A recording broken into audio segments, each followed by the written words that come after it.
This is the time in this 35, 40, 50 and beyond. This is when you come back to that person because that's who you really are. So somebody told me that my life looks like a midlife crisis. And I completely get it because I have moved to like 6 different cities. I've changed careers 5 times. And I've really started over more times than I can even count. But here's what I realized. What if it's actually not a crisis at all? What if my life is not falling apart, but it's actually coming together? But before I get into that, I make these videos for women who are feeling restless. You know something's a little off. Your life, it looks good on paper, but something's just not working. We're in the house today, but come take this walk with me. So if you say midlife crisis, I really think we've been calling it the wrong thing all along. Now, I know my life hasn't taken a straight line. I've lived in Dallas, New York, LA, went to school for fashion merchandising and jewelry design, and I did marketing. I've done so many things. I've tried a lot of things, and I've actually hated a lot of things too. But that doesn't mean that all of those things did not serve a purpose. They served a purpose, okay? And I found myself trying to make it all make sense to other people. I wanted to be able to tell my story in a way that people were like, oh yeah, okay, I get it. And it just never worked. It just doesn't work that way. And I feel like society has this imaginary clock that we're all supposed to operate by.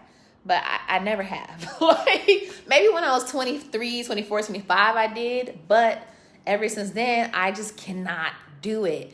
And with that imaginary clock, they're like, okay, you're supposed to be, married by this time. You're supposed to have a baby by this time. You're supposed to have your career on track and be at this level on the corporate ladder. But some of us, it doesn't work. It's like you feel dead inside anytime you're trying to operate by this imaginary clock. So with each of these things, each of these life experiences that I keep saying serves a purpose, is all leading you to where you're supposed to be, to that alignment that is actually meant for you. At least that's what I tell myself, and I truly believe that that's true. So instead of calling it a midlife crisis, what if we start calling it a midlife remembering? And here's where I get that from. At midlife, and they say midlife is around 30, what they say? 35 or something like that. I'm 41. Actually, I'm going to be 42 on Saturday. Woohoo!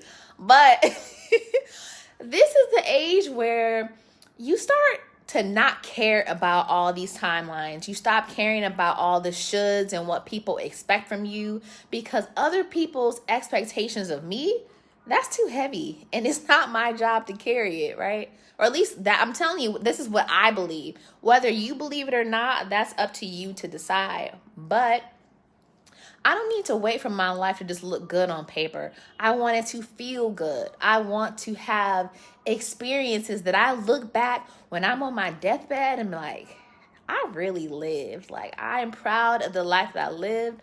I'm grateful for the experiences that I had. And I just want to feel like I did the thing for myself. So what if that label of midlife crisis is actually just completely wrong? Like, what if you were meant to stop apologizing for, yourself, stop apologizing for not meeting people's expectations of what your life should be? What if you just started living it in a way that just felt right? Like, you can just feel it, like, inside. This is what I'm supposed to be doing. And I hate the word supposed, but you guys know what I mean. Like, it's for you. You're only here one time. And I always come back to this. You're here one time. So why not live it in the way that you're supposed to? And I keep going back to that word. So I'm going to just go with it for this point, purpose. So I invite you to step into the parts that feel true, that feel authentic. It's the part of you that, You know, people have said it's too much, it's too loud, you're too sensitive, you're too this, you're too that. And I'm speaking from, you know, what people have said to me. I want to invite you, as well as myself, to really step into those things and own it, because this is part of our remembering. You're coming back to your authentic self.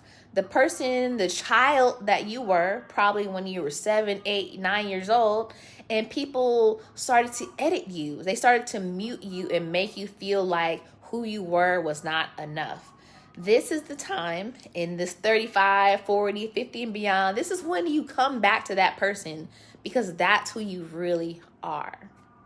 So I'm going to get off my little soapbox, and that's my video for today. Probably for the rest of these 30 days, it won't be an actual walk, because if you know anything about Vietnam, Vietnam is really loud. These people are just out having a good time with life, as they should be. So if you enjoyed this, if it resonated with you, or if you are ready to make a big shift in your life, I created a free email course. It's only 5 days. You can grab that at the link in the description, and I will see you guys tomorrow.